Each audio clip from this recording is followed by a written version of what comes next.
maa oli taitesmaa, kun ei saa joskus pantikkaa, lukotaan täällä viina prännissä. Mistä Kellokosken prinsessa musiikkinäytelmä kertoo? Lyhyesti ja ytimekkäästi kertoo Anna Lappalaisesta, joka vietti suurimman osan elämästään Kellokosken sairaalassa.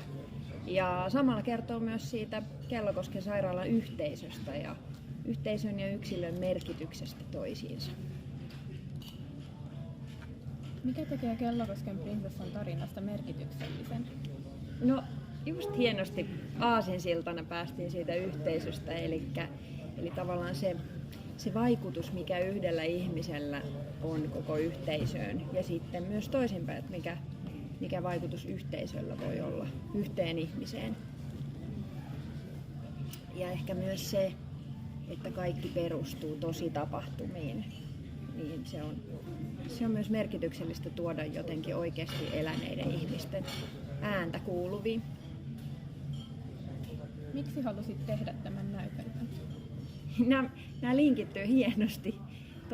No just sen takia, että mun mielestä Anna Lappalainen eli Kellokosken prinsessa oli hurjan kiinnostava henkilö.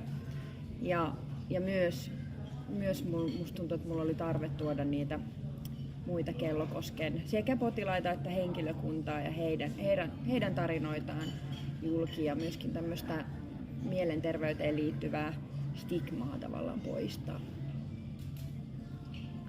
Minkälaista on ollut nähdä täällä Kellokoskella näitä paikkoja, joissa prinsessa on elänyt ja asunut?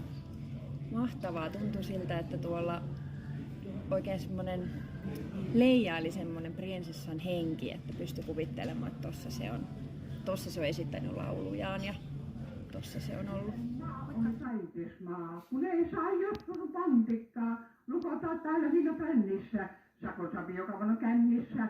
On Suomessa paljon sakia, kun ei kannata kieltoa lakia.